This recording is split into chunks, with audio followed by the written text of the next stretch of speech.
Hello dear children, today we will continue with our second lesson 2.2 as we have completed 2.1, so now we will begin with 2.2. Indian history, various ideological framework.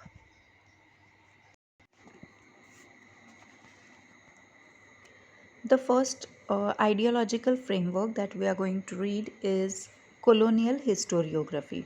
The early scholars who studied and wrote Indian history were mainly British officers and Christian missionaries.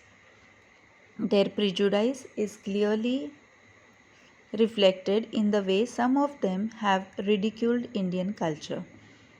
Their writings were used to justify the colonial British rule. The 5 volumes of Cambridge History of India, published during 1922 to 1937 CE, are distinct examples of colonial historiography. The initial scholars who studied and wrote history were mainly the British officers who were ruling us, or they were the Christian missionaries. Now, missionaries are people who support religious missions. So, their prejudice, like what they had thought about uh, in their minds, that about the India or about the Indian culture, that reflected very clearly in the way they have ridiculed. Now, ridiculed means laughed at or to look down upon. So, the way they have looked down upon Indian culture, it clearly gives us or the idea of their prejudice. Prejudice is the pre-mindset before knowing the facts. Their writings were used to justify the colonial British rule. So, whatever they were writing were mainly to justify, to convince people how correct the uh, colonial British rule was. The 5 volumes of Cambridge History of India, published during this period of 1922 and 1937 CE, are distinct, very clear examples of colonial historiography.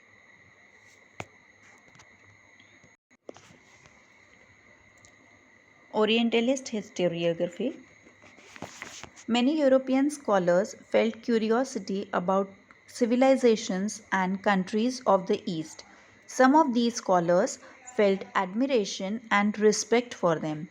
These scholars were known as the Orientalists. Now, there were few European scholars who had a lot of curiosity about the Eastern countries and their civilizations, how they are staying, what is their culture, and how are these countries do they have forests, do they have can say histories. They were very much interested in that. So some of these scholars also felt admiration and respect for them. Now these Europeans were mostly very developed and intelligent scholars, and so they did not really respect the Eastern countries. They felt them to be of lower level or something of that sort.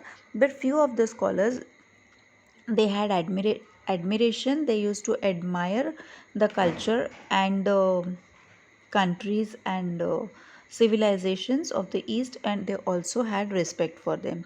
So these scholars um, who had admiration and respect for the Eastern countries were known as the Orientalists. The Orientalists studied the similarities between Sanskrit and some of the European languages. They focused more on Vedic tradition and Sanskrit literature. Their studies resulted into formulating the notion of an ancient language that could be the mother of all Indo-European languages.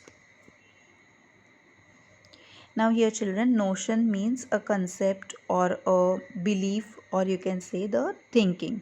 So now these Orientalists, they studied the similarities between Sanskrit and some of the European language. Now some of the European language, they tried to find out the similarities between the European languages and the Sanskrit language.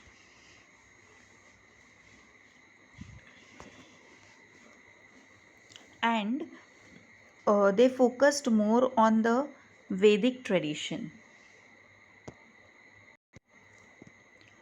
They tried to compare the Sanskrit literature and the European literature, and they tried to find out the similarities between them, and they also focused on the Vedic tradition and the Sanskrit literature. And when they studied, when they researched so much about it, they resulted into formulation of notion. They started thinking and believing that the ancient language could be the mother of all the European languages. So they found some similarities, and therefore they came to the conclusion that probably the European languages and the ancient Sanskrit language, probably all the European languages are, there can be a mother like mother language to all the Indo-European languages. In 1784, Sir William Jones founded Asiatic Society in Kolkata. It opened the doors for research in ancient Indian literature and history. So as the time went ahead, in 1784, Sir William Jones established or he formed a Asiatic Society in Calcutta. Now it opened the doors for research in ancient Indian literature and history. So it gave an opportunity for the people in India to research in ancient Indian literature and history. Among the Orientalist scholars, Friedrich Max Müller deserved a special mention in this.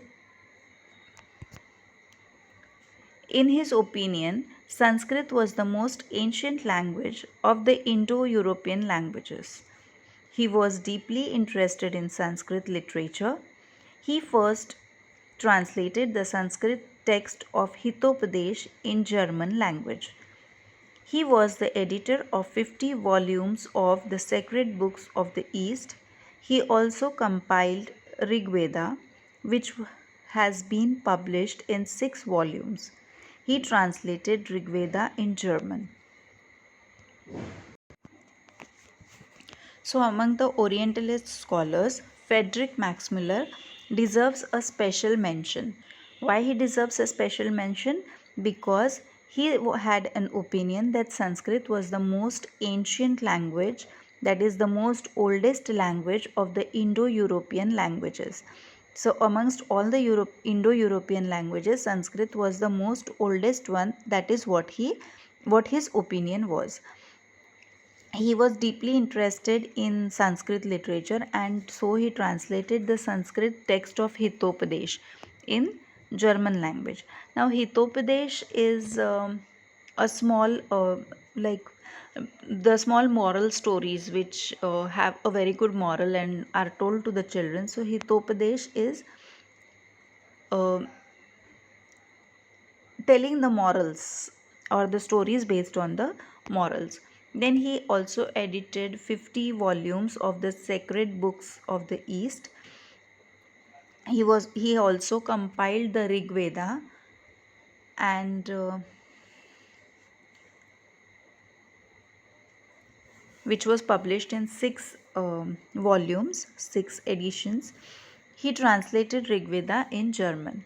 So he was so interested in the teachings of the Sanskrit literature that he translated the Rig Veda also in German language.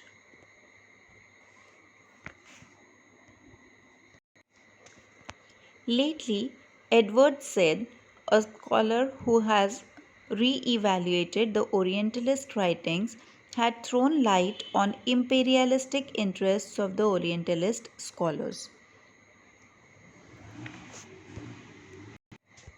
So later on, Edward Said, who was a scholar, he evaluated again, he went through the Orientalists' writings again.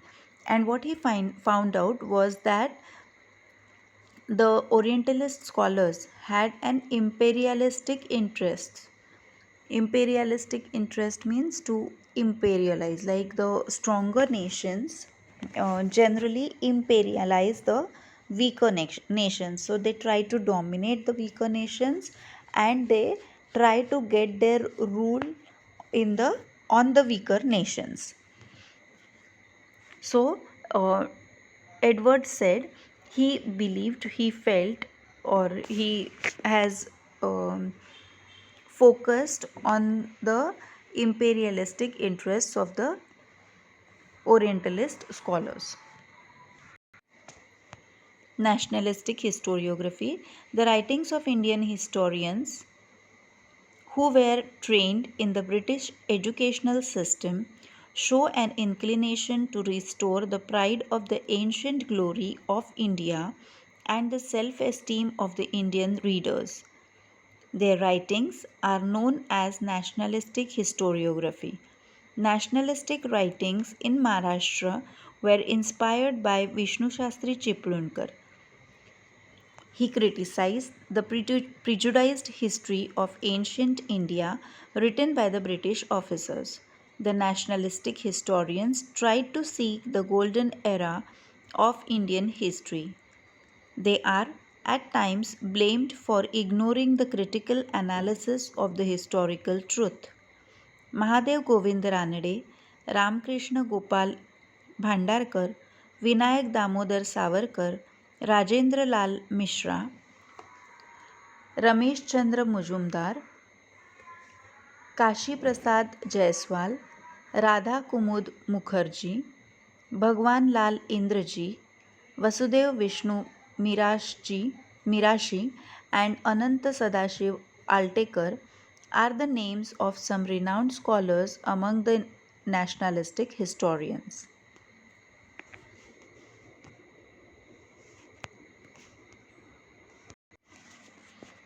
So in the first part, we have seen about colonial historiography, which was the history written by the British officers and the Christian missionaries, and they had written this history based on the prejudiced mindset, and they have ridiculed the Indian culture.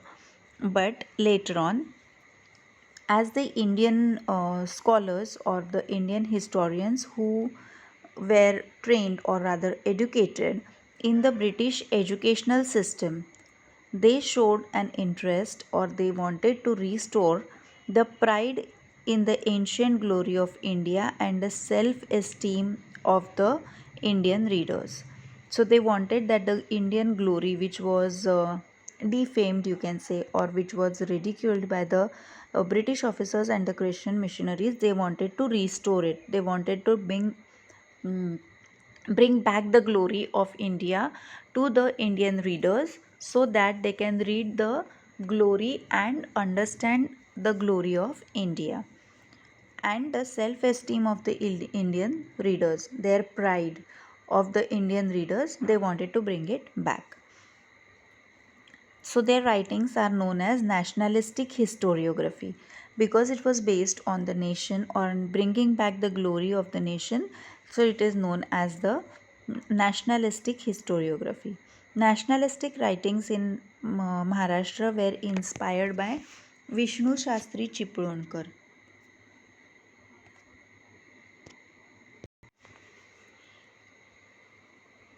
He criticized the prejudiced history of ancient India written by the British officers. Criticized is to get the flaws or to get the shortcomings. So he told about the shortcomings and wrong writings of the British officers. The nationalistic historians tried to seek the golden era of the Indian history. So they wanted to highlight the golden era of the Indian history. At times, they are blamed for ignoring the critical analysis of the historical truth. So, sometimes they are also blamed that they have ignored the critical analysis. They have not properly analyzed the facts, but they were more interested only in bringing back the glory of India, and therefore they have lacked, or they have missed, or sometimes they have neglected the critical analysis of the historical truth.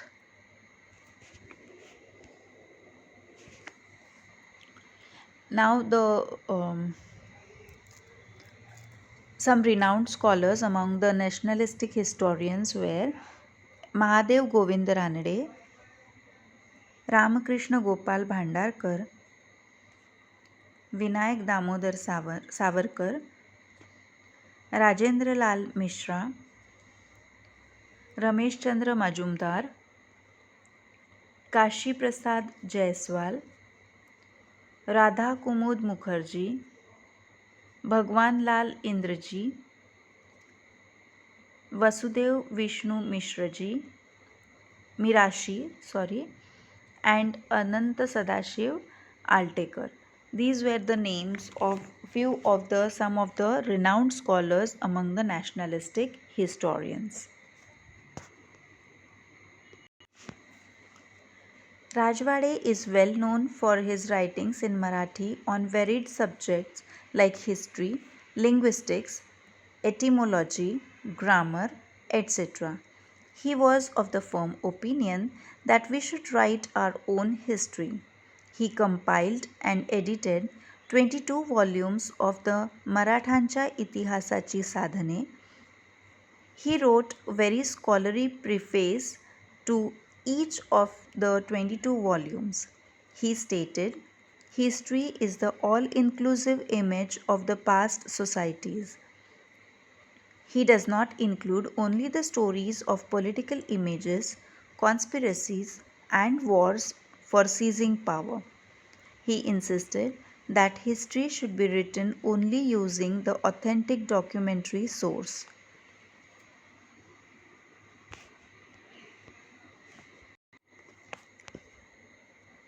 V.K. Rajwade is very well known for his writings in Marathi. He was a very well known Marathi writer, as he has written on various subjects like history, linguistics, that is languages, etymology, that is the study of the origin of words and the way in which their meaning have changed throughout the history.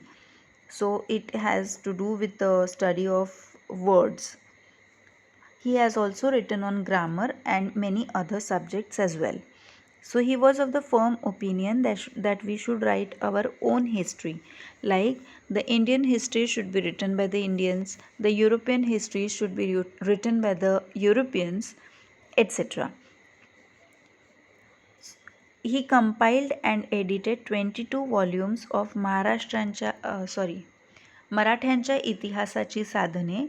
This was a book written by V.K. Rajwade, and he had compiled uh, and edited 22 volumes of this book. 22 books such with the same title and different content he has uh, published, and edited and compiled.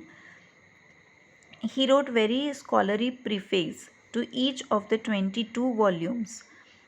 Scholarly preface is scholarly is intelligent, and preface is an introduction to a book stating its subject, scope, or aims. Generally, when we read any book, we find that at the beginning of the book, on the first or second page, we find a preface which tells us a lot of information about the book in short. So that he had written, and it had a very intelligent preface to each of his 22 volumes. He also felt, and he also stated that history is the all inclusive image of the past societies. So how a society was that is determined, or that we can understand from the um, history of that particular society. So it is an all inclusive image. It is an image which has so many dimensions. It does not include only the story of political images, conspiracies, and wars for seizing power. So he says it gives a complete idea of the society, and it is not limited only to the political images, only related to the politics, or related to the conspiracies, or only to the wars for seizing power. Conspiracies means a secret plan to do something unlawful or harmful, and seizing power means getting or acquiring power. So he says that it only does not tell us about the political images or the political situations, but also about the conspiracies and the wars for getting or acquiring powers, but it gives an overall image of the society. He insisted that history should be written only using the authentic documentary sources. So he was also of the opinion that the history should be written only based on the um, correct documents that are available as a source of history. The nationalistic historiography helped in the triggering of the independence movement of the Indian people against the British. In this aspect, the book The Indian War of Independence 1857, written by Vinayak Damodar Savarkar, is of great importance.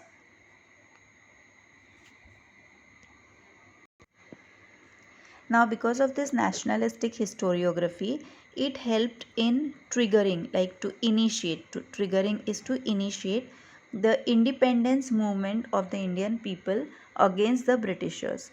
Now, when they had in the colonial historiography, when we see that there were a lot of British officers and Christian missionaries who tried to defame India, so bring back the glory, when the nationalistic historiographers or the nationalistic historians started writing the um, history so that it can bring back the glory of our country, it also had an impact that because of it, it helped to initiate, to start the independence movement of the Indian people against the Britishers.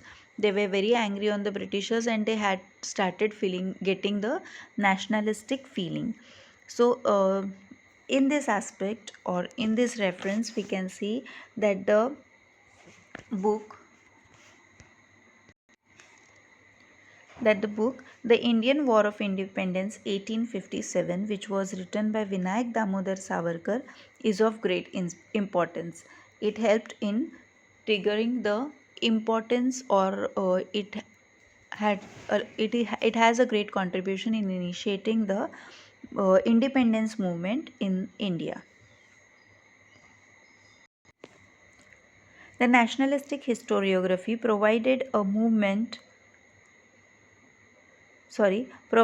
momentum to the writing of regional histories too. As a result, the attention of historians was drawn to the geographic conditions and the history of South Indian regions. So, the nationalistic historiography also gave a speed to the writing of the regional histories, also writing the histories about the regions. And as a result, there was the attention of the historians were diverted to the geographical conditions and the history of the South Indian regions.